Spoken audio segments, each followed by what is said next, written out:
여러분, 혹시 이런 생각해 보신 적 있으세요? 아니, 무당이 말하는 그 조상신이나 할머니, 신령님, 이런 존재들이 성경에서 말하는 악한 영이랑 과연 같은 걸까? 아니면 아예 다른 차원의 이야기일까? 하고요. 우리 문화 속에는 이런 영적인 개념들이 너무나 자연스럽게 스며들어 있잖아요. 그래서 성경이 가르치는 영적 세계관이랑 비교하면서 혼란을 느끼는 게 어쩌면 당연한 일입니다. 특히 중요한 문제를 앞두고 마음이 답답할 때 점을 보거나 구술하는 문화를 우리가 너무 쉽게 접할 수 있으니까요. 오늘 이 시간에는 바로 이 깊고도 중요한 질문에 대해 성경을 기준으로 한번 명확하게 파고 들어보겠습니다. 자, 그럼 본격적으로 한번 시작해 보겠습니다. 샤머니즘 전통이 우리에겐 참 익숙하잖아요. 그러다 보니 자연스럽게 영적 세계에 대한 질문들을 품게 됩니다. 눈에 보이지 않는 세계가 분명히 있는 것 같은데 우리가 어렴풋이 알고 있는 그 세계랑 성경이 선명하게 말하는 영적 세계는 도대체 어떻게 연결되고 또 뭐가 다른 걸까 하는 질문 말이죠. 오늘 바로 그 답을 함께 찾아가 보시죠. 네, 바로 이 질문이 오늘 우리가 파헤쳐볼 핵심입니다. 이건 그냥 지적인 호기심을 채우는 그런 문제가 아니에요. 우리의 세계관, 더 나아가서 우리가 뭘 믿고 의지하며 살아갈 것인가 하는 그 믿음의 뿌리를 다루는 아주 실제적인 문제거든요. 오늘 성경을 통해서 그 명확한 기준을 함께 세워보도록 하겠습니다. 자, 가장 먼저 우리가 확실히 해야 할 전제가 하나 있습니다. 그건 바로 성경은 눈에 보이지 않는 영적 세계가 진짜로 존재한다고 그 어떤 책보다도 분명하게 인정하고 있다는 사실이에요. 이 말씀처럼요, 우리의 삶이라는 게 그냥 눈에 보이는 사람들이랑 부대끼고 물질적인 문제를 해결하는 걸로만 끝나는 게 아니라는 거죠. 그 배후에는 우리 삶에 영향을 미치려고 하는 보이지 않는 영적 세력, 성경 표현 그대로 하늘에 있는 악의 영들과의 치열한 싸움이 존재한다고 선포하고 있습니다. 그러니까 진짜 문제는 영적 세계가 있냐 없냐 이게 아닌 겁니다. 네, 바로 이겁니다. 핵심은 해석의 차이예요. 무속인들도 영적인 현상을 경험하죠. 성경도 영적 현상에 대해 말합니다. 양쪽 다 보이지 않는 존재가 개입한다고 이야기하거든요. 하지만 그 현상의 원인이 뭔지, 그 존재의 정체가 누구인지에 대해서는 완전히 다른 설명을 내놓습니다. 비유하자면 똑같은 교통사고 현장을 보고도 한 명은 이거 운전미숙이네 라고 말하고 다른 한 명은 아니 이건 계획된 범죄 같은데 라고 주장하는 것과 같아요. 현상은 똑같은데 해석에 따라 결론이 180도 달라지는 거죠. 지금부터 그 결정적인 차이점들을 하나씩 짚어보겠습니다. 두 세계관이 가장 먼저 그리고 가장 근본적으로 충돌하는 지점이 바로 이겁니다. 사람이 죽은 뒤에 그 영혼은 과연 어떻게 될까? 이 관점이요. 이 첫 단추가 잘못 끼워지면 그 뒤에 나오는 모든 영적인 해석이 다 어긋날 수밖에 없거든요. 이 화면이 두 관점의 핵심적인 차이를 아주 명확하게 보여주고 있죠. 한쪽, 그러니까 샤머니즘에서는 죽은 조상의 영혼이 이 땅에 그대로 머물면서 후손들의 좋은 일, 나쁜 일에 직접적으로 관여한다고 믿습니다. 그래서 제사를 지내서 그분들을 위로하고 구술해서 그들의 한을 풀어줘야 한다고 생각하는 거죠. 하지만 성경의 관점은 완전히 다릅니다. 죽음 이후에는 이 땅과 아주 단호하게 분리가 일어나고 모든 인간의 영혼은 하나님의 심판대 앞으로 가게 된다고 말합니다. 이 히브리서 말씀은 성경의 사후관을 딱 한 문장으로 압축해서 보여주는 아주 중요한 구절입니다. 여기서 우리는 두 가지 절대적인 원칙을 발견할 수 있어요. 첫째, 한 번 죽는 것은 정해져 있다는 사실. 그러니까 환생은 없다는 거죠. 둘째, 그 후에는 심판이 있다는 것. 죽음과 심판 사이에 이 땅을 떠돌아다니거나 후손이 차려준 제사밥을 얻어먹거나 한을 풀려고 누군가에게 나타나는 그런 중간 단계는 존재하지 않는다고 못을 받고 있는 겁니다. 아주 명확하고 단호하죠? 자, 다시 한번 정리해 볼게요. 성경에 따르면 사람의 영혼은 죽는 그 순간 이 땅에서의 모든 활동을 멈추고 하나님의 심판대 앞에 서게 됩니다. 예수님께서 직접 말씀해 주신 누가복음 16장의 부자와 나사로 비유를 보면 이 점이 훨씬 명확해져요. 죽어서 지옥에 간 부자가 천국에 있는 나사로를 보면서 고통을 호소하니까 아브라함이 이렇게 말합니다. 너희와 우리 사이에 큰 구렁텅이가 놓여 있어 여기서 너희에게 건너고자 할 때 갈 수 없고 거기서 우리에게 건너올 수도 없게 하였느니라. 이게 무슨 뜻일까요? 죽음 이후에는 천국과 지옥 사이에 건널 수 없는 완벽한 영적 단절이 있다는 뜻입니다. 그렇기 때문에 하늘 품고 이승을 떠도는 조상 귀신이라는 개념은 성경의 가르침과는 완전히 정면으로 배치되는 거죠. 자, 그렇다면 여기서 아주 중요한 논리적인 질문이 하나 생깁니다. 만약에 무당이나 점술가들이 만나는 존재가 죽은 조상의 영혼이 아니라면 도대체 그들은 누구일까요? 이 부분이 오늘 우리가 다루는 내용의 가장 중요한 클라이맥스라고 할 수 있겠습니다. 바로 이 질문이죠. 분명히 무속인들은 어떤 영적인 실체를 경험합니다. 그들이 주는 정보가 때로는 우리 가족만 아는 비밀을 꿰뚫어 보거나 미래의 일을 맞추는 것처럼 보여서 사람들을 깜짝 놀라게 하기도 하잖아요. 만약 그들이 우리 조상의 암이라면 이 놀라운 현상을 어떻게 설명해야 할까요? 성경은 여기에 대해 아주 명확한 답을 가지고 있습니다. 성경의 대답은 한치의 망설임도 없이 단호하고 직접적입니다. 그 존재들은 바로 속이는 영들이라는 겁니다. 이들은 타락한 천사들, 즉 사탄의 세력에 속한 악한 영적인 존재들이에요. 이들의 주된 목적은 딱 하나, 사람들을 속여서 하나님으로부터 멀어지게 만들고 결국엔 파멸로 이끄는 것입니다. 이 구절이 그들의 정체와 전략을 완벽하게 폭로하고 있습니다. 악한 영들의 가장 강력하고 교활한 무기는요, 우리를 위협하는 무서운 모습이 아니라 바로 가장, 즉 위장술입니다. 우리를 속이기 위해서 가장 그럴듯하고 우리가 가장 신뢰할 만한 모습으로 나타나는 거죠. 자애로운 미소를 띤 돌아가신 할머니의 모습으로, 우리 가문을 지켜주는 든든한 수호신의 모습으로, 혹은 순진무구한 동자신의 모습으로 나타나서 우리의 경계심을 완전히 무너뜨립니다. 심지어 광명의 천사처럼 아주 거룩하고 신성해 보이는 모습으로 나타나서 우리를 미혹하는 게 바로 그들의 주특기라는 겁니다. 그러니까 정말 중요한 포인트는 이겁니다. 그 영이 어떤 모습으로 나타났느냐, 얼마나 신통한 능력을 보여주느냐, 이게 중요한 게 아니에요. 그 영이 궁극적으로 우리를 어디로 이끌고 가느냐, 이게 바로 그 정체를 판별하는 유일하고 확실한 기준입니다. 만약 어떤 영적인 존재가 우리에게 예수 그리스도를 통한 유일한 구원의 길을 가르치지 않고 오히려 두려움과 미신, 끝없는 제사나 복채 요구, 혹은 인간적인 의식에 우리를 묶어둔다면 어떨까요? 그 모습이 아무리 자비로운 조상처럼 보이고 그 말이 아무리 위로가 되는 것처럼 들릴지라도 성경은 그 배후에 우리를 하나님에게서 멀어지게 하려는 속이는 영이 있다고 강력하게 경고하는 겁니다.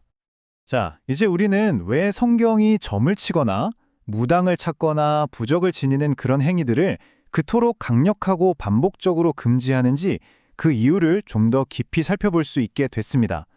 이건 그냥 오래된 율법 조항이 아니고요. 우리를 영적인 위험으로부터 보호하기 위한 하나님의 사랑의 경고등이라고 할 수 있습니다. 보시는 것처럼 구약 성경은 점쟁이, 무당, 죽은 자의 영을 불러내는 자 등 이런 행위들을 가증한 일이라고까지 표현하면서 아주 엄격하게 금지하고 있습니다. 여기서 가증하다는 말은 하나님께서 가장 싫어하시고 역겨워하신다는 뜻이에요. 하나님께서 이렇게까지 강한 표현을 쓰시면서 막으시는 데에는 우리를 지키기 위한 분명한 이유가 있는 거죠. 이 금지 명령은 우리를 억압하려는 게 아니라 영적인 보호 장치입니다. 첫째, 이런 행위들은 하나님이 아닌 다른 영들, 즉 속이는 영들에게 우리 삶에 들어올 합법적인 문을 활짝 열어주는 것과 같아요. 둘째, 사람들을 참된 평안이 아닌 끝없는 두려움과 미신에 묶어버립니다. 이번 달 동쪽으로 이사 가면 큰일 나. 이 부적 안 쓰면 화를 당해. 이런 말들이 하나님에 대한 신뢰를 갉아먹고 우리를 두려움의 노예로 만들죠. 셋째, 문제가 생겼을 때 하나님께 나아가 기도하며 신뢰하는 대신 돈을 내고 구술하거나 점을 보는 의식에 의존하게 만듭니다. 마지막으로 악한 영들은 당장 눈앞에 답을 얻고 싶어하는 우리의 조급한 마음을 교묘하게 파고들어서 우리를 유혹합니다. 성경에는 바로 이 경고를 무시하고 무당을 찾아갔다가 결국 파멸에 이른 한 왕의 이야기가 아주 생생하게 기록되어 있습니다. 바로 이스라엘의 초대 왕이었던 사울의 이야기인데요. 이 실제 사건은 우리에게 매우 강력하고 서늘한 경고를 던져줍니다. 이 비극적인 흐름을 한번 보세요. 블레셋이라는 거대한 적군 앞에서 극심한 두려움에 휩싸인 사울왕은 하나님께 간절히 기도했지만 반복된 불순종 때문에 하나님은 침묵하셨어요. 그러자 그는 조급함과 두려움을 이기지 못하고 자기가 왕의 명령으로 직접 나라에서 추방했던 신접한 여인, 바로 그 엔돌의 무당을 몰래 찾아갑니다. 이것이 그의 인생의 마침표를 찍는 비극의 시작이었습니다. 하나님이 아닌 다른 영적인 통로를 연 그 순간 그는 죽은 사무엘의 모습을 한 속이는 영에게서 절망적인 예언을 듣게 되고 그 마음에 있던 모든 희망과 용기를 다 잃어버리고 말죠. 결국 그는 바로 다음날 전투에서 비참한 최후를 맞이하게 됩니다. 자, 지금까지는 분석과 설명 그리고 경고에 좀 집중했다면 이제부터는 가장 중요하고 실질적인 부분으로 넘어가 보겠습니다. 이 모든 걸 알게 된 우리가 과거의 두려움과 현재의 혼란에서 완전히 벗어나서 진짜 평안을 얻기 위해 구체적으로 뭘 어떻게 해야 하는지 그 선명한 길을 제시해드리겠습니다. 영적인 자유로 나아가는 길은 이 4가지 단계로 요약할 수 있습니다. 첫째, 단절하기입니다. 집에 있는 부적을 버리고 점수랩을 지우고 더 이상 무속인을 찾아가지 않겠다고 의지적으로 결단하는 거예요. 영적으로 위험한 문을 확실히 닫는 행동이죠. 둘째, 직접 나아가기입니다.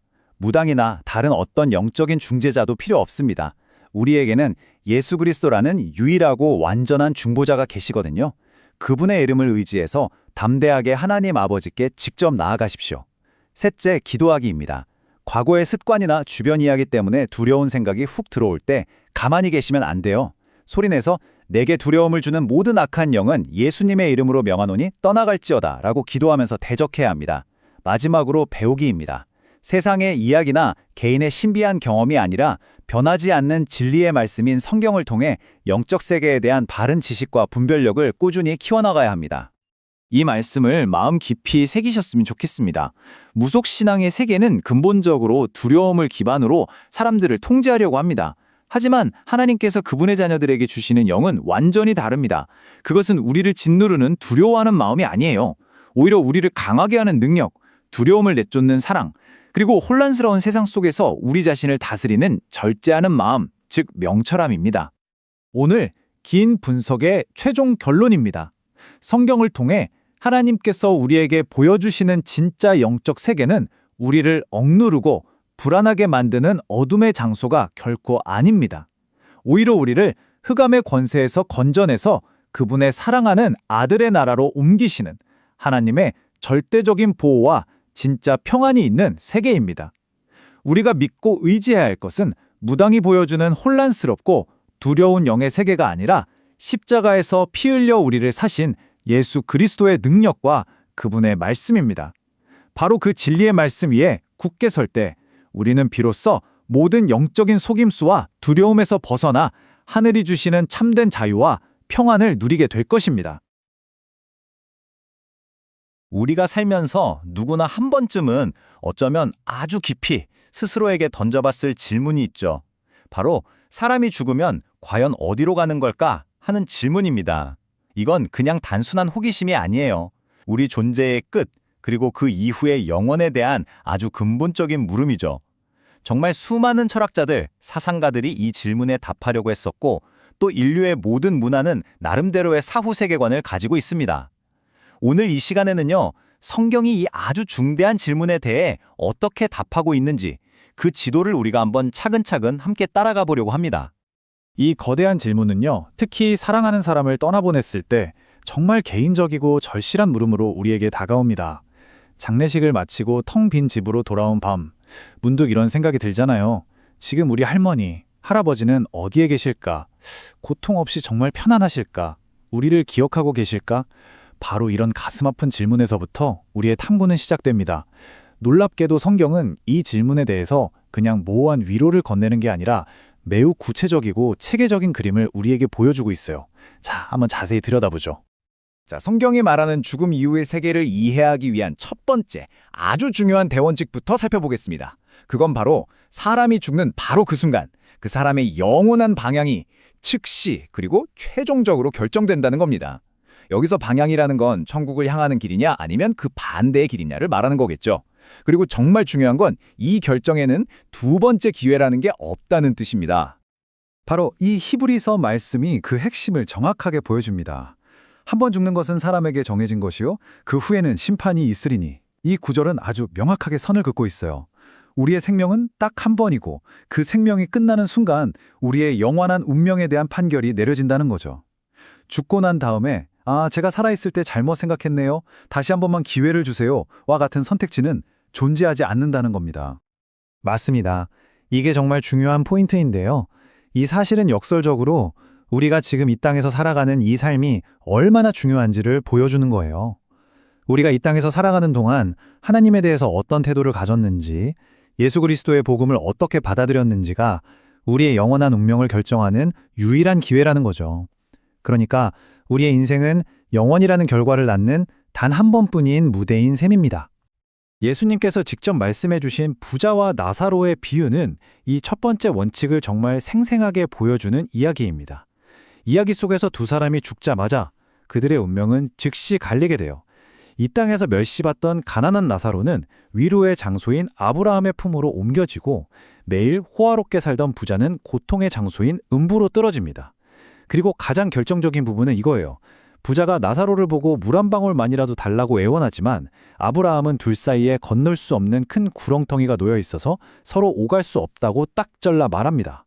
죽음과 동시에 방향이 확정되고 그 결정은 영원히 뒤집히지 않는다는 걸 이보다 더 명확하게 보여줄 수는 없겠죠.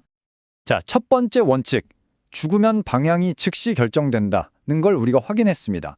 그런데 여기서 많은 분들이 좀 헷갈려하는 두 번째 중요한 개념이 등장합니다. 그건 바로 죽음 이후의 상태가 한 번에 끝나는 게 아니라 중간 상태와 최종 상태라는 두 단계로 나뉜다는 점이에요. 보통은 사람이 죽으면 바로 천국이나 지옥으로 간다고 단순하게 생각하기 쉽지만 성경은 그 사이에 일종의 과도기적인 상태가 있다고 말하고 있거든요. 이 둘을 명확히 구별해서 이해하는 게 사후세계를 정확히 파악하는데 아주 중요합니다.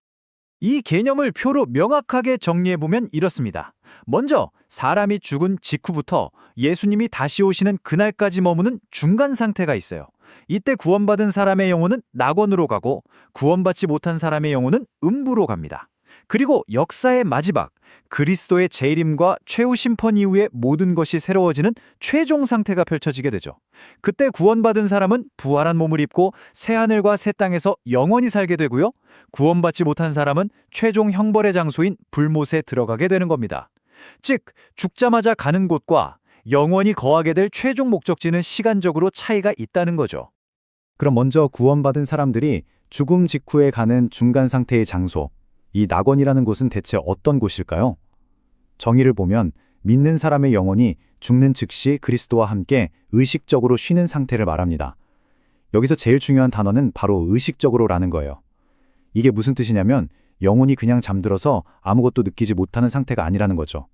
오히려 육신의 모든 고통과 슬픔에서 벗어나서 주님과의 깊은 교제 안에서 진짜 평안과 기쁨을 누리면서 몸의 부활을 기다리는 아주 복되고 깨어있는 상태라는 겁니다. 이 개념을 가장 확실하게 뒷받침하는 말씀이 바로 예수님께서 십자가 위에서 한쪽 강도에게 하신 약속입니다. 그 극심한 고통 속에서도 회개하고 믿음을 고백한 강도에게 예수님은 이렇게 말씀하셨어요. 내가 진실로 내게 이르노니 오늘 네가 나와 함께 낙원에 있으리라. 여기서 가장 중요한 단어 들으셨나요? 바로 오늘입니다. 먼 훗날 네가 부활할 때가 아니라 바로 죽음과 동시에 오늘 나와 함께 낙원에 있을 것이라고 약속하셨죠. 죽는 그 즉시 의식적인 교제가 시작된다는 걸 이보다 더 분명하게 보여줄 수는 없습니다. 사도 바울 역시 이 소망을 아주 강렬하게 표현했습니다. 그는 이 땅에서의 삶과 죽음 사이에서 고민하면서 차라리 세상을 떠나서 그리스도와 함께 있는 것이 훨씬 더 좋은 일이라고 고백해요. 한번 생각해 보세요. 만약 죽음이 그냥 아무것도 느끼지 못하는 긴 잠에 불과하다면 이 땅에서 복음을 전하면서 살아가는 이 의미 있는 삶보다 훨씬 더 좋다고 말할 수 있었을까요? 절대 그럴 수 없었을 겁니다. 바울에게 죽음은 존재의 끝이 아니라 오히려 이 육신의 제약을 벗어나서 그토록 사랑하는 주님과 온전한 교제를 나누는 의식적이고 기쁨이 가득한 상태로 들어가는 관문이었던 거죠. 반대로 구원받지 못한 사람들에 가는 중간 상태는 음부, 헬라어로는 하데스라고 불립니다. 아까 봤던 부자의 비유에서 부자가 떨어진 곳이 바로 이곳이에요. 이곳 역시 의식적인 고통 속에서 최후의 심판을 기다리는 장소입니다. 그 고통은 아마도 하나님과의 완전한 분리에서 오는 영적인 목마름, 그리고 지난 삶에 대한 끝없는 후회, 또 다가올 최종 심판에 대한 두려움 같은 것들이 뒤섞인 상태일 겁니다. 그래서 흔히 최종적인 지옥, 즉 게헨나라고 불리는 불못으로 가기 전에 대기실과 같은 성격으로 설명되기도 합니다. 지금까지의 내용을 시간 순서대로 정리하면 이렇게 됩니다. 먼저 현재 시점에서 우리가 죽으면 우리의 영혼은 중간 상태인 낙원이나 음부로 즉시 들어갑니다. 그리고 미래의 어느 시점에 그리스도께서 다시 오시면 모든 죽은 자의 몸이 부활해서 영혼과 다시 결합하게 되죠. 그 후에 모든 인류가 하나님 앞에 서는 최후 심판이 있고 그 결과에 따라서 영원한 상태, 즉 구원받은 사람은 새하늘과 새 땅으로, 구원받지 않은 사람은 불못으로 최종 목적지가 결정되는 겁니다. 이 순서의 흐름을 이해하시면 성경적 사후세계관의 전체 그림을 파악하시는 데 큰 도움이 될 겁니다. 자, 그런데 여기서 또 다른 질문이 생길 수 있습니다. 성경을 읽다 보면 특히 신자의 죽음을 두고 잠잔다라고 표현하는 구절들을 종종 보게 되거든요. 그렇다면 이건 앞서 말한 의식적인 상태와 모순되는 것 아닐까? 정말로 영혼이 잠들어서 부활의 날까지 아무것도 모르는 상태가 되는 건가? 하는 의문이 들 수 있죠. 이 부분 아주 명확하게 짚고 넘어갈 필요가 있습니다. 이 질문에 대해서 크게 두 가지 해석이 있을 수 있습니다. 왼쪽에 있는 영혼 수면설은 말 그대로 영혼이 부활할 때까지 잠들어서 무의식 상태에 있다는 견해예요. 하지만 우리가 바로 앞에서 살펴본 오늘 나와 함께 낙원에 있으리라는 예수님의 약속이나 죽음을 훨씬 더 좋은 것으로 여겼던 바울의 고백과는 잘 맞지가 않죠.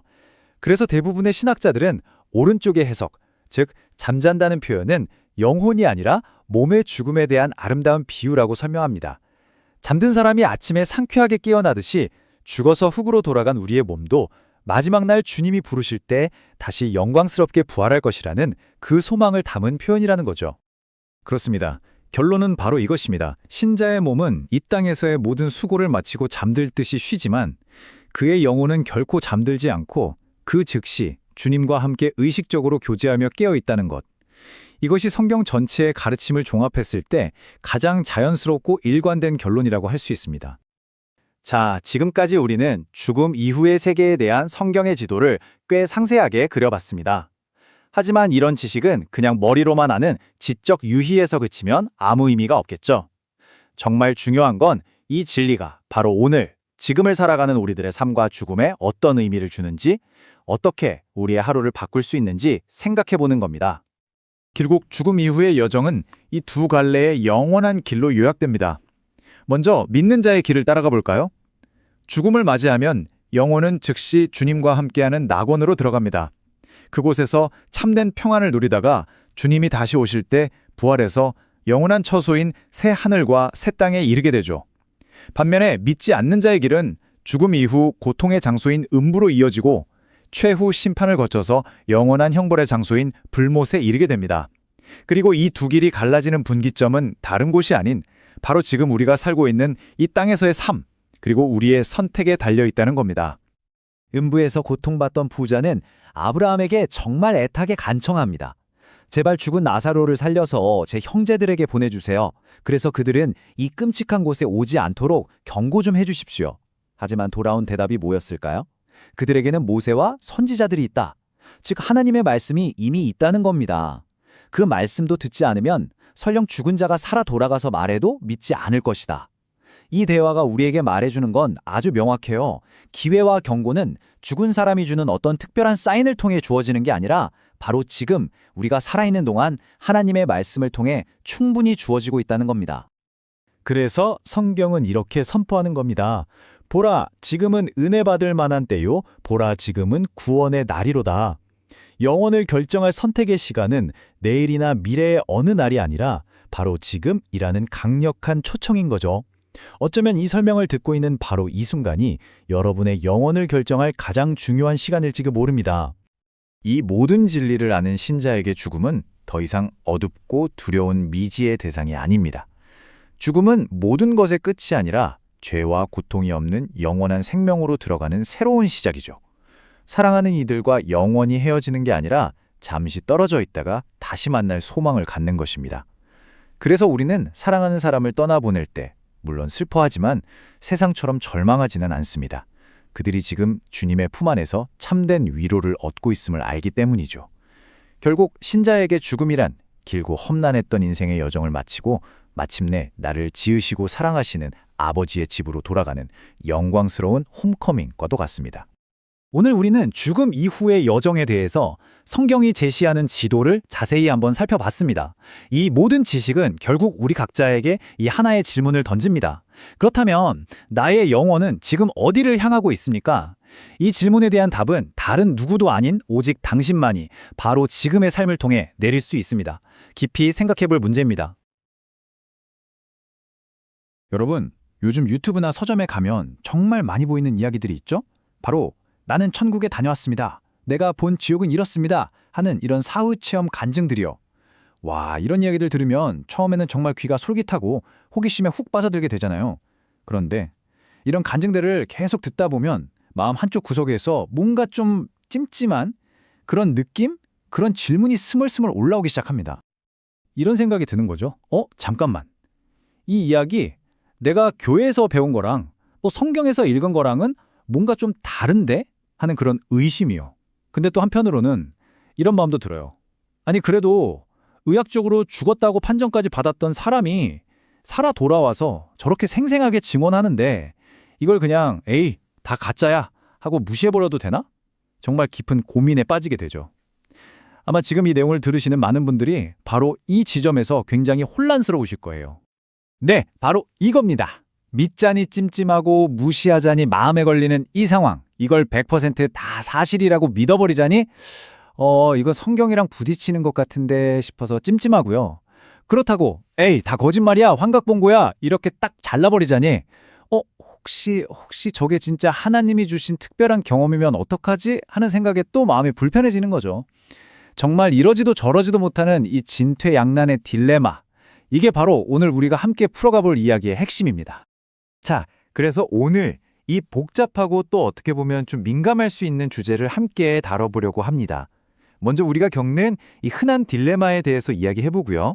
그리고 이 모든 것을 판단할 흔들리지 않는 기초가 무엇인지 또 어떻게 균형을 잡고 분별해야 하는지 알아볼 겁니다.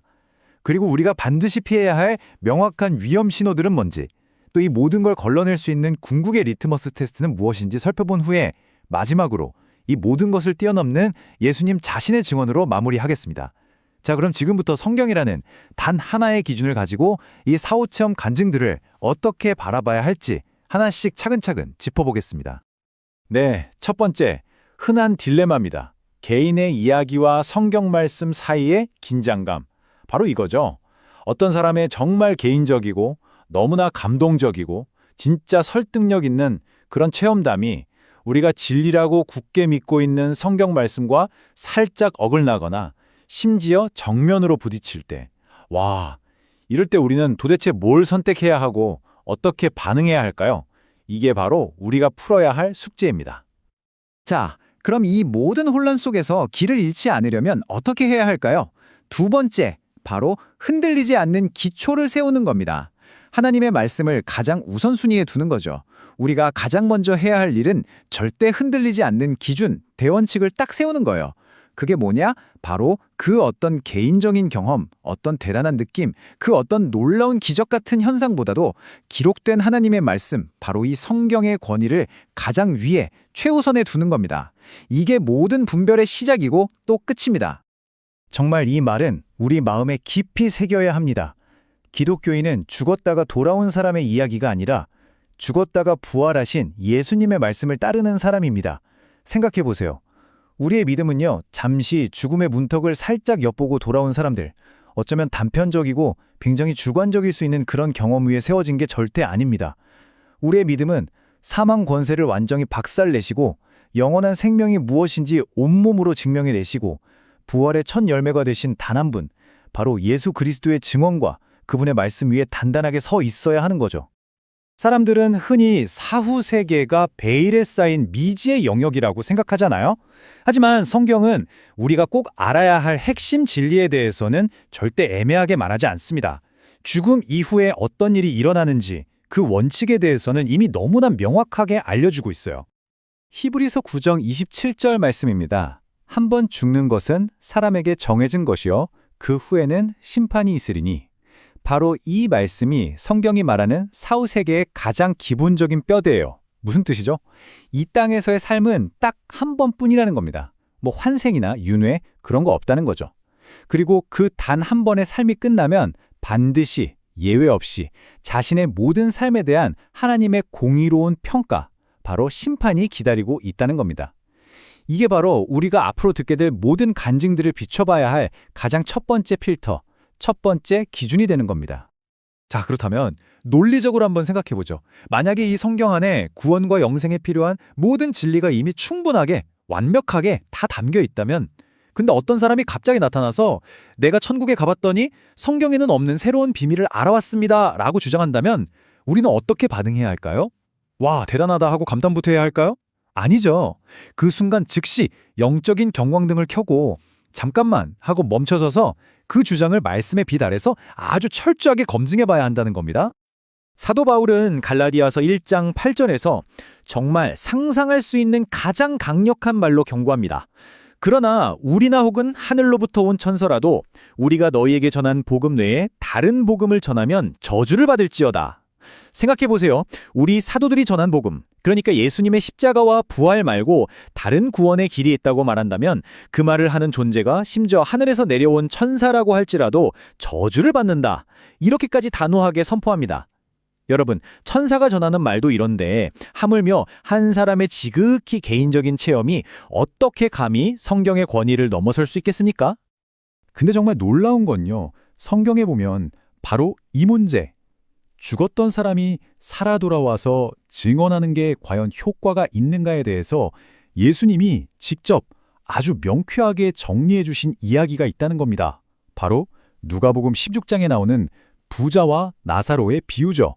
이 비유야말로 사후체험 간증의 가치와 권위를 우리가 어디에 두어야 하는지 아주 정확하게 보여줍니다. 누가복음 16장 31절, 이 비유의 결론은 정말 충격적일 정도로 단호합니다. 모세와 선지자들에게 듣지 아니하면 비록 죽은 자 가운데서 살아나는 자가 있을지라도 권함을 받지 아니하리라. 자, 이게 무슨 상황이냐면요. 지옥 불꽃 속에서 고통받던 부자가 저 멀리 천국에 있는 아브라함에게 애원하는 겁니다.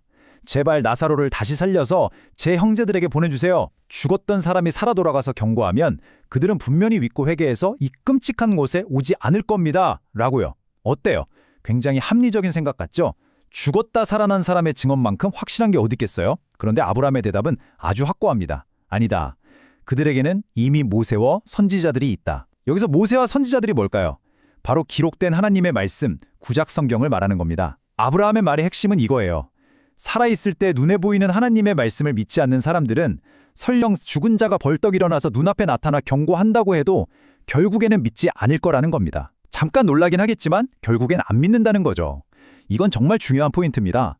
하나님께서는 우리의 신앙의 근거로 어떤 신비하고 초자율적인 체험보다 우리 손에 들려있는 이 기록된 말씀을 훨씬 더 중요하고 권위 있고 충분한 것으로 여기신다는 명백한 증거입니다. 자, 그럼 다음 단계로 넘어가 보죠. 세 번째는 균형 잡힌 분별입니다. 전부 가짜 혹은 전부 진짜라는 극단적인 생각을 넘어서는 거죠. 성경이 절대 기준이니까 모든 사후 체험은 다 거짓말이고 사탄의 장난이야 라고 무조건 다 밀어내야 할까요? 꼭 그렇지만은 않습니다. 성경은 우리에게 무조건적인 거부나 맹목적인 수용이 아니라 지혜롭게 분별하는 길을 알려줍니다. 우리가 피해야 할 태도가 바로 이 두 가지 극단입니다. 한쪽은 모든 간증은 다 가짜고 마귀의 역사야 하는 무조건적인 거부, 또 다른 한쪽은 어떻게 죽었다 살아났는데 그 말이 무조건 사실이지 하는 맹목적인 수용. 우리는 이 양 극단을 피해서 제3의 길, 바로 성경적 분별의 길을 가야 합니다. 생각해보세요. 어떤 경험은 의학적으로 뇌에 산소가 부족해서 일어나는 현상일 수도 있고 어떤 건 그 사람의 깊은 무의식이 만들어낸 이미지일 수도 있어요. 또 아주 드물게는 하나님께서 어떤 특별한 목적을 가지고 허락하신 영적인 경험일 수도 있겠죠. 중요한 건 이 경험의 출처가 뭘까 하고 단정 짓는 게 아니에요. 그보다 더 중요한 건 그 경험이 담고 있는 메시지가 과연 성경적인가, 이것을 성경이라는 절대 기준으로 평가하는 그 자세를 잃지 않는 겁니다. 보세요. 성경이 우리에게 뭐라고 말하는지 요한일서 4장 1절입니다. 사랑하는 자들아, 영을 다 믿지 말고 오직 영들이 하나님께 속하였나 분별하라.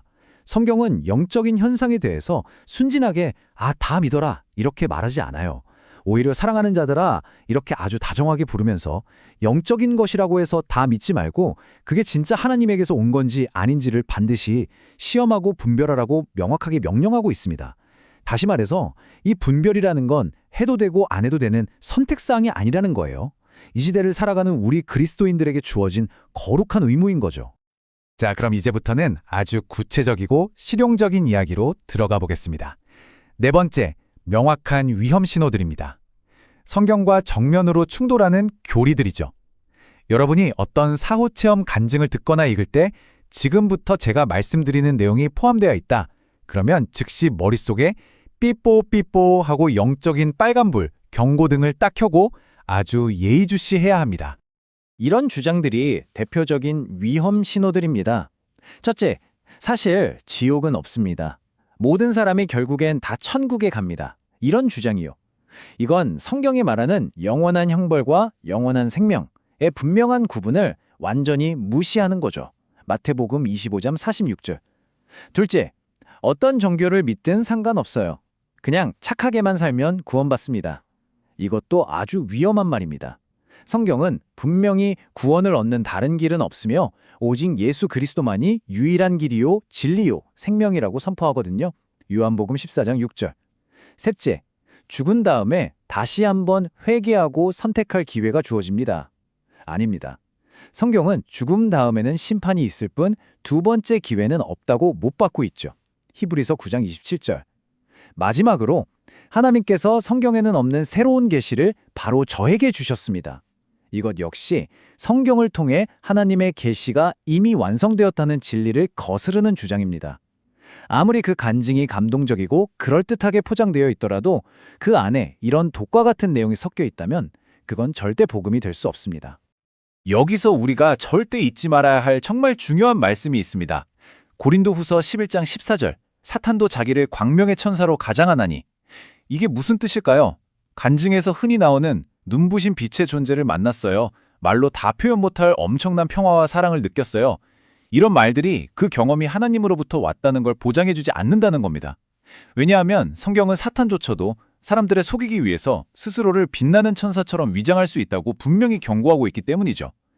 그렇기 때문에 우리의 분별 기준은 너무 감동적이었어 하는 주관적인 느낌이 되어서는 절대 안 됩니다. 오직 영원히 변하지 않는 객관적인 진리의 말씀, 성경이 되어야만 하는 거죠. 자, 그렇다면 이 다양한 경험들을 우리가 구체적으로 어떻게 분별하고 걸러낼 수 있을까요? 다섯 번째, 궁극의 리트머스 테스트입니다. 어떤 간증을 딱 들었을 때 스스로에게 던져볼 수 있는 세 가지 아주 핵심적인 질문이 있습니다. 이 세 가지 질문만 잘 던져봐도 대부분은 걸러낼 수 있습니다. 첫 번째 질문입니다. 이 간증이 결국 누구를, 무엇을 가리키고 있는가? 복음을 가리키는가? 그 간증의 최종 결론이 간증한 사람 자신이나 그 신비한 경험 자체를 만 높이고 있나요? 아니면 오직 예수 그리스도의 십자가와 부활, 즉 복음의 핵심으로 우리를 이끌고 있나요? 두 번째 질문, 이 간증이 어떤 열매를 맺는가? 거룩함을 향하게 하는가? 이 간증을 들은 사람들이 죄를 더 싫어하게 되고 회개하고 하나님 말씀을 더 사랑하고 거룩한 삶을 살고 싶어지게 만드나요? 아니면 그냥 와, 신기하다 하면서 더 자극적이고 신비한 체험만 쫓아다니게 만드나요? 그리고 마지막 세 번째 질문, 이 간증이 성경의 권위를 높이는가? 그 간증하는 사람이 자기 경험을 성경 말씀과 거의 동급으로 놓거나 심지어 성경에도 없는 비밀을 내가 알려줄게요 하면서 은근슬쩍 성경보다 더 위에 올려놓고 있지는 않나요? 이 세 가지 질문에 하나라도 아니오라는 답이 나온다면 우리는 그 간증에 대해 아주 심각하게 다시 생각해 봐야 합니다. 이 비유를 꼭 기억하시면 좋겠습니다. 간증은 초인종일 수는 있지만 문을 여는 열쇠는 오직 성경뿐입니다. 이게 무슨 말이냐면요. 어떤 감동적인 간증이 평생 영적인 세계나 죽음 이후의 삶에 대해 전혀 관심 없던 사람의 마음을 똑똑 두드리는 초인종 역할을 할 수는 있어요. 관심을 갖게 만드는 거죠. 하지만 초인종 소리를 듣고 문 앞까지 갔으면 이제는 그 진리의 집 안으로 들어갈 수 있게 해주는 유일한 열쇠, 바로 성경 말씀을 사용해야 합니다. 초인종 소리가 신기하다고 해서 문은 안 열고 평생 문 앞에서 서성거리기만 한다면 그건 정말 어리석고 위험한 일이겠죠. 자, 이제 마지막입니다. 결국 우리는 이 모든 불확실하고 때로는 서로 말이 맞지도 않는 사람들의 이야기로부터 우리의 시선을 돌려야 합니다. 그리고 사후세계에 대한 가장 확실하고 가장 권위 있고 가장 소망이 넘치는 단 하나의 증언에 우리의 모든 믿음을 걸어야 합니다. 여섯 번째, 바로 예수님 자신의 증언입니다. 우리가 믿어야 할 유일한 증인이시죠. 요한복음 14장 2절과 3절의 말씀입니다. 내 아버지 집에 거할 곳이 많도다. 내가 너희를 위하여 거처를 예비하러 가노니 내가 다시 와서 너희를 내게로 영접하여 나 있는 곳에 너희도 있게 하리라. 바로 이 말씀이 우리 그리스도인들이 가진 궁극적인 소망의 근거입니다. 우리의 영원한 희망은 어떤 사람이 잠깐 엿보고 온 어쩌면 희미하고 주관적일 수 있는 그런 경험에 달려있지 않아요. 우리의 소망은 죽음을 정복하고 부활하신 우리 주님 예수 그리스도께서 직접 하신 바로 이 영원하고 절대 흔들리지 않는 약속의 말씀 위에 서 있는 겁니다. 그분은 지금도 우리를 위해 완벽한 처소를 예비하고 계시고 약속하신 그대로 반드시 다시 오셔서 우리 한 사람 한 사람을 그 영광스러운 집으로 맞아주실 것입니다. 이제 마지막으로 여러분 자신에게 이 질문을 던져보시길 바랍니다. 당신은 누구의 보고서 위에 당신의 믿음을 세우시겠습니까? 시시각각 변하고 이 사람 저 사람 말이 다 다른 수많은 사람들의 경험담이라는 그 흔들리는 모래 위에 여러분의 영원한 운명을 거시겠습니까? 아니면 어제나 오늘이나 영원토록 변함없으신 하나님의 말씀, 특별히 죽음에서 부활하셔서 친히 영원한 생명을 증명해내신 예수 그리스도의 그 약속이라는 단단한 반석 위에 여러분의 믿음과 소망을 세우시겠습니까?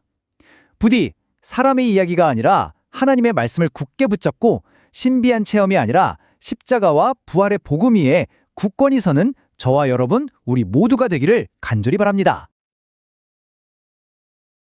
귀신 들림, 엑소시즘, 축사 이런 단어들만 들어도 뭔가 강렬한 호기심이 생기면서도 솔직히 좀 무섭고 또 오해도 많죠.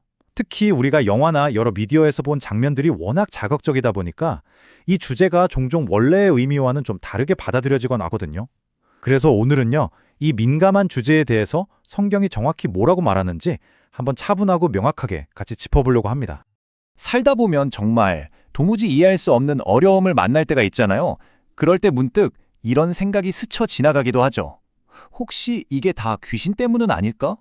내 인생을 자꾸 가로막는 어떤 문제나 깨져버린 관계, 마음 깊은 곳에서 떠나지 않는 고통 같은 것들이요.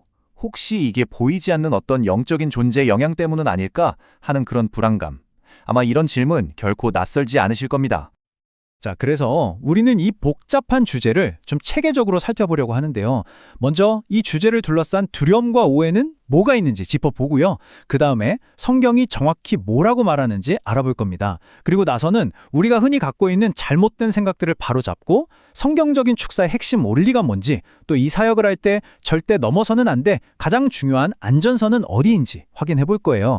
그리고 마지막으로 이 모든 걸 두려움이라는 관점이 아니라 예수 그리스도 안에서의 완전한 승리라는 관점으로 깔끔하게 정리해 보겠습니다. 네, 그럼 첫 번째 주제부터 한번 시작해 보죠. 사실 이 주제는 처음부터 우리의 감정을 딱 건드리는 부분이 있어요. 바로 귀신 들림이라는 말을 둘러싼 그 뿌리 깊은 두려움과 오해입니다. 아마 많은 분들이 이 단어 앞에서 좀 혼란스러움을 느끼실 텐데 그건 아주 자연스러운 반응이라고 생각합니다. 자, 우선 성경에서 사용하는 용어부터 명확하게 할 필요가 있습니다. 신약 성경 원어인 헬라어를 보면요, 귀신 들렸다라고 번역되는 표현 중에 다이모니조마이라는 단어가 자주 나와요. 근데 이게 단순히 기분이 나쁘거나 일시적으로 악한 생각에 시달리는 그런 상태를 말하는 게 아닙니다. 이 단어의 진짜 의미는 악한 영의 영향력 아래에 있다. 심지어는 그것에 의해 지배당하고 있다는 아주 강력한 뜻을 담고 있어요. 그러니까 한 인격체가 외부의 악한 영적인 존재에게 자신의 의지나 행동을 통제당하는 상태를 가리키는 거죠. 성경을 자세히 들여다보면요, 이 다이모니조마의 상태가 나타나는 방식이 정말 다양합니다. 우리가 가장 흔히 떠올리는 극단적인 사례는 아마 마가복음 5장에 나오는 거라사 지방의 남자일 거예요. 무덤 사이에서 살면서 그 누구도 쇠사슬로 맬 수 없을 만큼 엄청난 힘을 가졌고 밤낮으로 소리를 지르면서 돌로 자기 몸을 막 해치고 있었죠. 인격이 완전히 파괴된 모습입니다. 하지만 귀신 들림이 항상 이렇게 극적인 것만은 아니에요. 예를 들어 마태복음 9장을 보면 예수님께서 고쳐주신 사람 중에 귀신 들려 말 못하는 사람이 등장합니다. 겉으로 보기에는 그냥 말을 못하는 신체적인 장애처럼 보이잖아요. 그런데 성경은 그 근본 원인이 영적인 문제였다고 분명히 말해줍니다. 여기서 우리가 알 수 있는 중요한 사실은 귀신 들림의 증상이 영화에서처럼 항상 요란하고 귀기하게만 나타나는 게 아니라 때로는 질병처럼, 때로는 정신적인 문제처럼 아주 다양한 형태로 나타날 수 있다는 점입니다. 자, 이제 이 주제에 대해서 우리가 흔히 가지고 있는 생각들, 그런 오해들을 하나씩 짚어보면서 성경적인 관점과는 어떻게 다른지 비교해보는 시간을 갖겠습니다. 아마 이 부분이 우리가 가진 막연한 두려움을 걷어내고 좀 더 균형 잡힌 시각을 갖는데 아주 큰 도움이 될 겁니다. 첫 번째로 다룰 가장 흔한 오해입니다. 아, 내 인생 왜 이렇게 꼬이지? 이거 전부 악마 짓이야. 이런 생각. 일이 조금만 안 풀려도 이걸 무조건 영적인 공격으로 단정해버리는 경향이죠. 과연 성경도 그렇게 말할까요? 이 슬라이드가 핵심을 아주 정확하게 보여주네요. 잘못된 관점은 모든 고난이나 질병, 유혹을 그냥 악마 탓으로 돌려버립니다. 하지만 성경적인 관점은 훨씬 더 현실적이고 균형이 잡혀 있어요. 야고보서 1장 14절 말씀을 보면 오직 각 사람이 시험을 받는 것은 자기 욕심에 끌려 미혹됨이니 라고 분명하게 말합니다. 무슨 뜻이냐면 많은 문제들이 사실은 내 안에 있는 죄된 욕망에서 시작된다는 거예요. 또 어떤 문제는 과거의 깊은 상처나 트라우마 때문일 수도 있고 혹은 뇌의 화학적 불균형이나 신체 질병 같은 순전히 의학적인 원인에서 오기도 합니다. 물론 악한 영의 영향도 분명히 존재하죠. 하지만 모든 걸 귀신 탓으로 돌려버리면 두 가지 아주 치명적인 위험이 따릅니다. 첫째는 내 죄와 책임에 대해서는 눈을 감게 된다는 거고요. 둘째는 의학적이고 심리적인 도움이 절실한 사람에게서 정말 필요한 치유의 기회를 빼앗아버릴 수 있다는 겁니다. 그래서 정말 건강한 사역은 언제나 영적인 원인뿐만 아니라 심리적, 육체적 원인을 함께 살피는 지혜를 구하는 거죠. 자, 이번에는 정반대 방향의 오해입니다. 어떤 분들은 이렇게 생각하세요. 나는 예수님을 믿으니까 내 안에 성령님이 계시니까 악마나 영적 공격 같은 건 나랑은 전혀 상관없는 얘기야. 이것도 우리가 반드시 바로잡고 넘어가야 할 아주 중요한 오해입니다. 사실 이 오해는 반은 맞고 반은 틀리기 때문에 더 위험할 수 있어요. 맞는 부분부터 볼까요? 예수님을 진정으로 믿는 사람 안에는 성령께서 거하시잖아요. 그렇기 때문에 악한 영이 그 사람의 주인이 돼서 완전히 소유하는 의미의 귀신 들림은 불가능합니다. 우리의 소속 자체가 하나님의 나라로 바뀌었기 때문이죠. 이건 분명한 사실입니다. 하지만 틀린 부분은 그렇다고 해서 우리가 모든 영적 공격에서 면제되었다는 생각이에요. 성경은 끊임없이 우리에게 경고합니다. 에베소서 6장 11절에서는 마귀의 관계를 능히 대적하기 위하여 하나님의 전신갑주를 입으라고 하고 야고보서 4장 7절에서는 마귀를 대적하라 그리하면 너희를 피하리라고 명령하거든요. 즉 소유권은 넘어가지 않았지만 외부로부터의 공격이나 억압, 유혹은 우리가 이 땅을 사는 동안 계속되는 영적인 현실이라는 겁니다. 그러니까 불필요한 공포에 사로잡힐 필요는 없지만 늘 깨어서 경계해야 하는 것은 분명한 거죠. 세 번째 오해. 이건 거의 영화가 만들어낸 오해라고 할 수 있죠. 아주 특별한 영적인 능력을 가진 소수의 엑소시스트만이 귀신과 싸우고 쫓아내는 그런 장면들. 그것 때문에 축사가 마치 어떤 초능력자들의 전유물처럼 여겨지곤 합니다. 하지만 예수님의 말씀은 완전히 다릅니다. 이 슬라이드에 나오는 마가복음 16장 17절 말씀이 이 권세의 주체가 누구인지를 아주 명확하게 보여주죠. 특별한 능력을 가진 자들에게는 이라고 안 하시고 믿는 자들에게는 이라고 말씀하십니다. 여기서 정말 중요한 핵심이 뭐냐면요. 귀신을 쫓아내는 능력의 근원이 그 사람의 어떤 영적인 파워나 특별한 기술에 있는 게 아니라는 거예요. 그 능력은 전적으로 예수님의 이름에 위임된 권위에서 나옵니다. 내 능력이 아니라 내가 누구의 이름으로 서 있느냐가 모든 것을 결정한다는 거죠. 그런데요, 여기서 정말 중요한 경고가 하나 따라와야 합니다. 믿는 자들에게 주어진 권세라고 해서 아무나 준비도 없이 그럼 나도 한번 해볼까 하면서 무분별하게 축사를 흉내내는 건 극도로 위험합니다. 권위에는 반드시 책임과 질서가 따르기 마련이거든요. 이 권위는 영적인 분별력을 갖춘 성숙한 리더십 아래에서 또 말씀에 깊이 뿌리 내린 건강한 교회 공동체 안에서 그리고 무엇보다 대상자에 대한 깊은 사랑과 존중을 가지고 행사되어야 합니다. 무모함이 아니라 지혜가 필요한 영역이라는 걸 꼭 기억해야 합니다.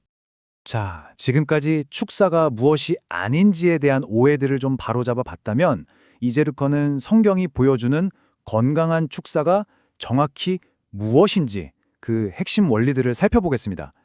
우리는 그 완벽한 모델을 다른 누구도 아닌 바로 예수님의 사역에서 찾을 수 있습니다. 예수님의 사역을 보면요, 4가지 아주 뚜렷한 특징이 나타납니다. 첫째, 철저하게 말씀 중심이었어요. 광야에서 사탄에게 시험 받으실 때 예수님은 어떤 신비한 기술이나 주문을 사용하지 않으셨습니다. 오직 기록되었으되라고 하시면서 진리의 말씀으로 대적하셨죠. 둘째, 예수님 자신의 권위로 행하셨습니다. 이걸 본 사람들이 권위 있는 새 교훈이로다. 더러운 귀신들에게 명하니까 순종하네. 라며 놀랐죠. 인간의 기술이 아니었습니다. 셋째, 그 목표는 언제나 사람의 온전한 회복이었습니다. 귀신이 떠나간 거라사 사람은 옷을 입고 정신이 온전하여 앉아 있었다고 성경은 기록합니다. 어떤 스펙터클한 쇼가 아니라 한 인격의 전인적인 회복이 목표였던 겁니다. 그리고 마지막으로 반드시 회개와 삶의 변화가 따라야 했습니다. 예수님은 마태복음 12장에서 귀신이 나간 집이 비어 있으면 나중에 7 귀신을 더 들이고 다시 들어온다는 정말 무서운 비유를 하셨어요.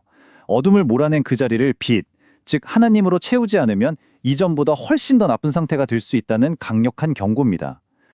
자, 이제 이론을 넘어서 어쩌면 오늘 얘기하는 주제 중에 가장 실제적이고 중요한 부분으로 넘어가 보겠습니다.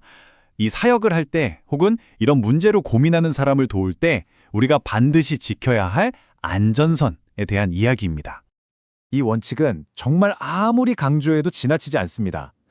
성경을 믿는다는 게 현대의학이나 심리학을 거부하라는 뜻이 절대로 아닙니다. 하나님은 우리를 영과 혼과 육을 가진 존재로 만드셨고 각 영역을 돕기 위한 다양한 도구들을 일반 은총으로 우리에게 주셨어요. 어떤 문제는 영적인 접근과 함께 반드시 정신과적인 치료나 전문적인 상담이 필요할 수 있습니다. 뇌질환이나 호르몬 문제일 수도 있고요. 이럴 때 분별 없이 이건 전부 영적인 문제야. 기도만 하면 돼. 약 먹는 건 불신앙이야 라고 말하는 것은 그 사람을 돕는 게 아니라 오히려 더 깊은 위험에 빠뜨리는 아주 비성경적인 태도입니다. 복음서를 쓴 누가는 사랑받는 의사였고 성경은 지혜롭게 전문가의 도움을 구하는 것을 결코 막지 않는다는 사실을 기억해야 합니다. 이 표를 보시면 위험한 사역과 건강한 사역의 차이가 한눈에 딱 들어오실 거예요. 먼저 진단을 볼까요? 위험한 사역은 모든 걸 성급하게 귀신 탓으로 단정짓지만 건강한 사역은 의학적, 신비적 요인을 신중하게 함께 고려합니다. 협력은 어떻습니까? 위험한 사역은 전문가들과의 협력을 거부하고 스스로를 고립시키지만 건강한 사역은 필요하다면 의사나 상담가와 적극적으로 협력하죠. 환경도 정말 중요합니다. 왜 비밀스럽고 고립된 1대1 환경이 위험할까요? 영적으로나 신체적으로 학대가 일어날 수 있는 최적의 조건이기 때문입니다. 건강한 사역은 언제나 여러 명이 팀으로 투명하게 그리고 교회 공동체의 책임 아래에서 진행됩니다. 마지막으로 목표를 보세요. 위험한 사역은 한 번의 극적인 축출 이벤트에 집착하지만 건강한 사역의 진짜 목표는 그 이후의 꾸준한 말씀 양육과 상담을 통한 장기적이고 전인적인 치유와 회복에 있습니다. 자, 이제 결론으로 나아가겠습니다. 지금까지 우리가 어둠의 활동에 대해서 이야기했다면 이제는 우리의 시선을 그 어둠 자체가 아니라 그 모든 어둠을 이미 이기신 빛, 바로 예수 그리스도께로 옮겨야 할 시간입니다. 성경은 우리에게 영적 싸움의 현실을 알려주면서 동시에 그 싸움을 너끈히 감당할 수 있는 완벽한 무기를 주셨다고 약속합니다. 에베소서 6장이 말하는 하나님의 전신갑주가 바로 그것이죠. 진리의 허리띠, 의의 호심경, 평안의 복음의 신, 그리고 사탄의 모든 불화살을 막아내는 믿음의 방패와 구원의 투구, 마지막으로 유일한 공격 무기인 성령의 검, 곧 하나님의 말씀. 이것들은 어떤 특별한 사역자들만 사용하는 비밀병기가 아니라 모든 그리스도인이 매일의 삶 속에서 믿음으로 취하고 입어야 하는 실제적인 영적 장비입니다. 이 모든 논의를 단 하나의 문장으로 요약해주는 정말 강력한 성경 구절이 바로 이것입니다. 요한일서 3장 8절. 하나님의 아들이 나타나신 것은 마귀의 일을 멸하려 하심이라. 예수 그리스도께서 이 땅에 오신 목적 자체가 바로 마귀의 일을 끝장내기 위함이었다는 겁니다. 이것은 아직 승패가 결정되지 않은 싸움이 아니라 예수님의 십자가 죽음과 부활을 통해서 이미 결정적인 승리라 선포된 싸움이라는 것을 기억해야 합니다. 그렇습니다. 바로 이게 핵심입니다. 우리 그리스도인이 이 주제를 대할 때의 출발점은 어둠에 대한 공포나 막연한 호기심이 되어서는 절대로 안 됩니다. 우리의 출발점은 언제나 그리고 영원히 십자가에서 모든 것을 다 이루신 예수 그리스도의 완전한 승리에 대한 믿음이어야만 합니다.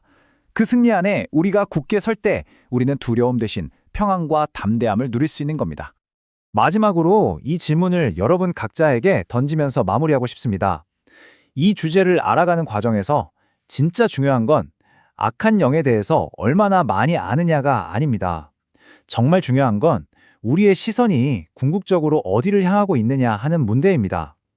당신은 어둠의 현상과 그 활동에 대한 호기심에 계속 머무르시겠습니까? 아니면 이 모든 어둠을 이미 이기시고 영원한 빛이 되시는 예수님께 당신의 시선을 고정하시겠습니까? 진리가 너희를 자유롭게 하리라는 그 약속이 바로 이 질문에 대한 하나님의 대답일 것입니다. 안녕하세요. 오늘 우리가 함께 나눠볼 이야기는요. 아마 많은 분들이 한 번쯤은 마음에 품어봤을 그런 질문일 겁니다. 어쩌면 신앙생활을 하면서 가장 큰 걸림돌이 되기도 하는 그런 질문이죠. 바로 사랑의 하나님과 영원한 지옥, 이 두 가지 개념이 도대체 어떻게 같이 존재할 수 있냐는 거예요. 언뜻 보기에는 이건 서로 완전히 모순되는 것 같잖아요. 그래서 우리의 이성과 감정 모두에 아주 큰 도전을 던지는 주제입니다. 아니, 하나님이 진짜 사랑 그 자체라면 왜 그렇게 끔찍하고 영원한 고통의 장소인 지옥을 만드셨을까? 이 질문 사실 그냥 머리로만 하는 지적인 호기심이 아니잖아요. 그쵸? 내 사랑하는 사람이 고통받는 걸 원치 않는 게 우리 본성인데 영원한 형벌이라는 개념은 도저히 받아들이기 힘든 거죠. 그 깊은 괴리감 때문에 많은 분들이 이 지점에서 신앙의 큰 벽을 느끼고 마음속 깊은 곳에서부터 올라오는 불편함과 씨름하게 됩니다. 오늘 바로 이 핵심 질문을 정면으로 한번 마주쳐 보겠습니다. 이 깊은 혼란의 시작은 놀랍게도 성경 바로 그 자체에 있습니다. 성경을 딱 펴보면요. 한쪽에서는 요한일서 4장 8절을 통해 너무나도 분명하게 선포해요. 하나님은 사랑이시다. 이 구절을 읽으면 우리를 위로하고 용서하고 끝까지 품어주시는 그런 따뜻한 이미지가 떠오르죠. 그런데 바로 그 같은 성경의 다른 페이지, 마태복음 25장 41절을 넘기면 분위기가 완전히 달라집니다. 저주를 받은 자들아 나를 떠나 마귀와 그 사자들을 위하여 예비된 영원한 불에 들어가라. 정말 서늘하고 무서운 심판의 메시지죠. 이 두 문장이 우리 머릿속에서 꽝 하고 부딪히면서 대체 이 둘이 어떻게 한 분의 성품 안에 같이 있을 수 있는가 하는 근본적인 질문이 터져 나오는 겁니다. 자, 그럼 이 어려운 문제를 어떻게 풀어가야 할까요? 그 첫 번째 열쇠는 바로 사랑과 자유의 관계를 제대로 이해하는 데 있습니다. 우리는 흔히 사랑과 심판을 그냥 반대말로 생각하기 쉬운데요. 기독교 신학에서는 진짜 사랑의 본질 안에는 반드시 자유가 있고 그 자유가 낳는 결과가 바로 이 문제의 핵심이라고 설명합니다. 먼저 성경이 말하는 하나님의 진짜 속마음은 뭔지부터 한번 확인해 보죠. 성경을 보면요. 하나님의 첫 번째 마음, 그분의 가장 깊은 소망이 뭔지 아주 명확하게 나와 있어요. 구약 에스겔서 33장 11절을 보면 하나님이 직접 이렇게 말씀하십니다. 나는 악인이 죽는 것을 기뻐하지 아니하고 악인이 그의 길에서 돌이켜 떠나 사는 것을 기뻐하노라. 이 구절에서 우리는 하나님의 마음이 심판이나 멸망 그 자체에 있지 않다는 걸 분명히 알 수 있습니다. 그분의 기쁨은 누군가가 벌받는 게 아니라 돌이켜서 생명을 얻는 것에 있다는 거죠. 이런 하나님의 마음은 신약 성경에서도 똑같이 나타납니다. 베드로후서 3장 9절은 이렇게 말해요. 오직 주께서는 너희를 대하여 오래 참으사 아무도 멸망하지 아니하고 다 회개하기에 이르기를 원하시느니라. 여기서도 계속해서 강조되는 건 뭐죠? 하나님의 근본적인 소망이 멸망이 아니라 회개라는 겁니다. 모든 사람이 돌이켜서 그분과의 관계 안에서 참된 생명을 누리는 것, 이게 바로 하나님이 원하시는 거라는 점이죠. 그렇다면 우리는 지옥을 하나님이 누군가를 보내려고 작정하고 만든 장소라는 생각에서부터 좀 벗어날 필요가 있습니다. 자, 그럼 이런 질문이 바로 나오죠. 아니, 하나님께서 진심으로 아무도 멸망하기를 원치 않으신다면 도대체 왜 지옥이라는 끔찍한 옵션이 아예 존재하는 거죠? 모든 사람이 생명 얻기를 원하시면 그냥 지옥 자체를 없애버리면 되는 거 아니에요? 이 모순처럼 보이는 지점, 어떻게 이해해야 할까요? 여기서 우리는 사랑이라는 단어의 진짜 의미를 아주 깊이 생각해 봐야 합니다. 여러분, 진짜 사랑이라는 게 강요할 수 있는 걸까요? 만약에 부모가 자녀에게 나를 사랑해, 안 그러면 넌 끝이야 라고 협박한다면 그건 사랑이 아니죠. 그건 통제일 뿐입니다. 누군가에게 총을 겨누고 날 사랑한다고 말해 라고 강요해서 얻어낸 고백에 무슨 진심이 있겠어요? 그건 사랑의 표현이 아니라 그냥 살아남기 위한 복종일 뿐이죠. 진정한 사랑, 진짜 관계에는 반드시 상대방의 자유로운 선택, 즉 자유의지가 있어야만 합니다. 이 원리를 천국에 한번 그대로 적용해 보자고요. 천국은 하나님과 완전하고 영원한 사랑을 나누는 곳이라고 하죠. 그런데 만약 평생 동안 하나님을 원하지 않고 그분과 함께 있는 걸 거부해온 사람을 억지로, 강제로 끌고 가서 천국에 가둬둔다면 그게 과연 사랑일까요? 아니요. 오히려 그건 그 사람의 자유의지를 짓밟는 가장 큰 폭력일 수 있습니다. 하나님과의 관계를 원치 않는 사람에게 천국은 기쁨의 장소가 아니라 가장 끔찍한 감옥이 될 테니까요. 이걸 정말 기가 막히게 표현한 사람이 있죠. 바로 작가 C.S. 루이스인데요. 그는 마지막에는 딱 두 종류의 사람만 남는다고 했습니다. 첫 번째는 평생을 살면서 하나님께 주님, 당신의 뜻이 이루어지기를 원합니다 라고 말하는 사람들이고요. 두 번째는 그런 그에게 하나님께서 마지막에 그래, 네 뜻대로 되게 해주겠다 라고 말씀하시는 사람들이라는 거죠. 이런 관점에서 보면 지옥은 하나님이 누군가를 밀어넣는 벌의 장소가 아니라 평생 동안 하나님, 저는 당신 없이 살고 싶습니다 라고 외쳐온 사람의 그 자유로운 선택을 하나님께서 마지막까지 존중해 주신 비극적인 결과라고 볼 수 있는 겁니다. 하지만 여기서 이야기가 끝나면 뭔가 좀 부족하죠? 자유의지라는 설명만으로는 영원한 형벌이라는 그 어마어마한 무게를 다 설명하기에는 좀 어렵거든요. 자, 이제 두 번째 부분에서는 이 문제의 또 다른 아주 중요한 축, 바로 정의의 무게에 대해 좀 더 깊이 들어가 보겠습니다. 많은 분들이 바로 이 지점에서 다시 한번 강력하게 질문합니다. 네, 알겠습니다. 우리의 선택을 존중하신다. 뭐 그건 좋다 이거예요. 근데 왜 그 결과가 하필 영원이어야 하냐는 거죠. 길어야 100년 사는 유한한 인생에서 지은 죄 때문에 영원이라는 무한한 벌을 내리는 건 너무 불공평하고 과한 거 아닌가요? 정말 합리적이고 중요한 질문입니다. 이 질문에 답하려면요, 우리가 죄라는 단어를 좀 다르게 볼 필요가 있어요. 성경에서 말하는 죄는요, 우리가 흔히 생각하는 그런 도덕적인 실수, 뭐 거짓말하고 물건 훔치고 이런 차원의 이야기가 아닙니다. 죄의 가장 깊은 뿌리는 뭐냐면요, 모든 존재의 근원이신 창조주 하나님을 그분이 마땅히 계셔야 할 자리에서 끌어내리고 피조물인 내가 내 인생의 주인이자 왕이 되겠다고 선언하는 행위, 말하자면 우주적인 반역행위인 셈이죠. 어떤 잘못이 얼마나 심각한지는요, 그 행동 자체만으로는 알 수 없어요. 누구한테 그 잘못을 저질렀느냐에 따라 그 무게가 완전히 달라지거든요. 예를 들어서 제가 길 가다가 개미 한 마리를 밟아 죽이는 거랑 실수로 사람을 차로 치어 죽이는 건 둘 다 생명을 해친 거지만 그 죄의 무게가 비교가 되나요? 안 되죠. 마찬가지로 제가 친구 뺨을 때리는 거랑 한 나라의 대통령 뺨을 때리는 건 똑같은 물리적 행동이지만 그 결과와 책임의 무게는 완전히 다릅니다. 즉, 잘못의 무게는 그 대상의 가치와 존엄성에 비례한다는 거죠. 자, 이 비유를 한번 보세요. 여기 성냥 하나를 켠다는 똑같은 행동이 있습니다. 이 성냥불을 작은 종이 한 장에 가져다 대면 잠깐 타오르다가 금방 꺼지고 작은 재만 남겠죠. 결과는 아주 미미합니다. 하지만 똑같은 그 성냥불 하나를 몇 달 동안 가뭄으로 바싹 말라버린 거대한 숲에 던진다면 어떻게 될까요? 그 결과는 며칠, 몇 주 동안 계속되는 끔찍하고 파괴적인 산불이 될 겁니다. 수많은 생명이 사라지고 모든 게 폐허가 되겠죠. 행동은 성냥불 하나로 똑같았지만 그 대상이 뭐였냐에 따라서 결과의 규모와 지속성은 하늘과 땅 차이가 나는 겁니다. 바로 이 원리가 죄의 무게를 이해하는 데 적용됩니다. 유한한 존재인 인간이 다른 유한한 존재에게 저지른 잘못과 그 유한한 존재가 무한하고 영원하며 모든 가치의 근원이신 창조주 하나님을 향해 저지른 반역은 그 차원이 다른 거죠. 우리의 생명, 호흡, 햇빛, 공기, 이 모든 것을 선물로 주신 무한히 존귀하고 거룩하신 창조주를 거부하는 행위는 무한한 가치를 지닌 분에 대한 반역이기 때문에 그 결과 역시 무한한, 즉 영원한 무게를 지니게 된다는 겁니다. 이것이 영원한 형벌에 대한 신학적인 설명입니다. 여기서 어떤 분들은 또 이렇게 생각할 수 있어요. 아무리 그래도 하나님이 사랑이라면 정의는 좀 접어두고 그냥 다 용서해야 하는 거 아닌가? 근데 정말 그럴까요? 자, 상상해보세요. 온 국민을 경악시킨 연쇄살인범이 모든 증거가 명백한 상태로 법정에 섰습니다.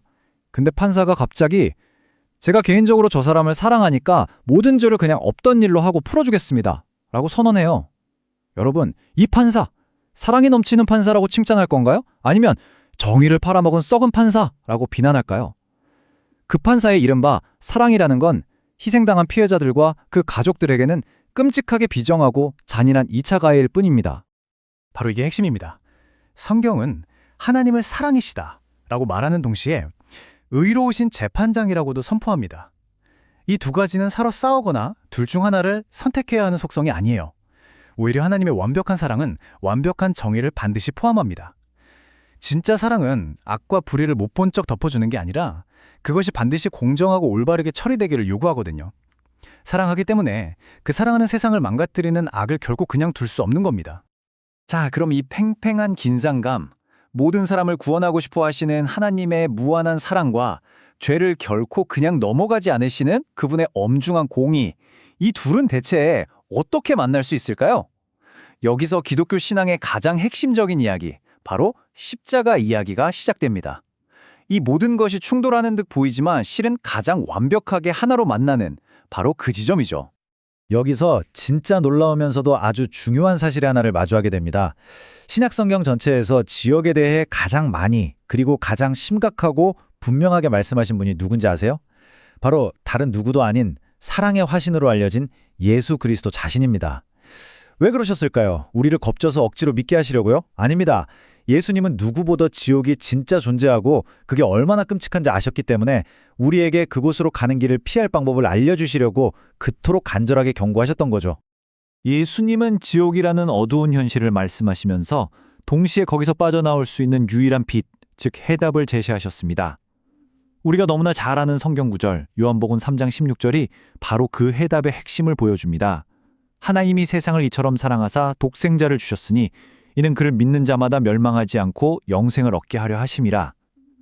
보세요. 이 구절 안에 하나님의 사랑과 멸망하지 않는 길과 영원한 생명의 하나로 다 연결되어 있습니다. 자, 이 부분이 바로 기독교 신앙의 심장부입니다.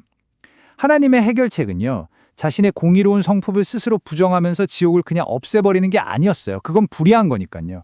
대신에 그 지옥이 요구하는 모든 대가, 즉 무한한 하나님에 대한 죄의 그 무한한 형벌을 자기 자신이 직접 인간의 몸을 입고 이 땅에 와서 자신의 아들 안에서 대신 다 짊어지는 정말 상상도 못할 방법을 택하셨습니다.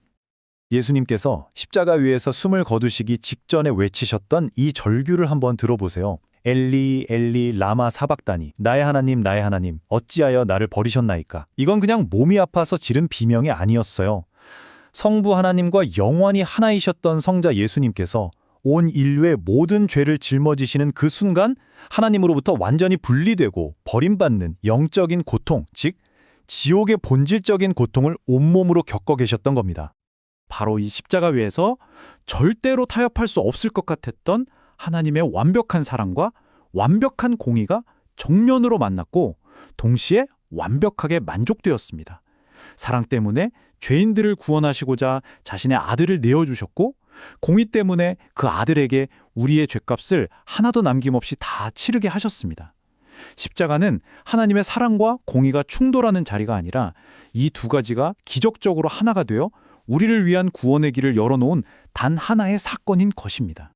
자, 지금까지 우리는 왜 사랑의 하나님이 지옥을 허용하실 수밖에 없는지에 대한 신학적인 설명을 세 단계에 걸쳐서 쭉 살펴봤습니다.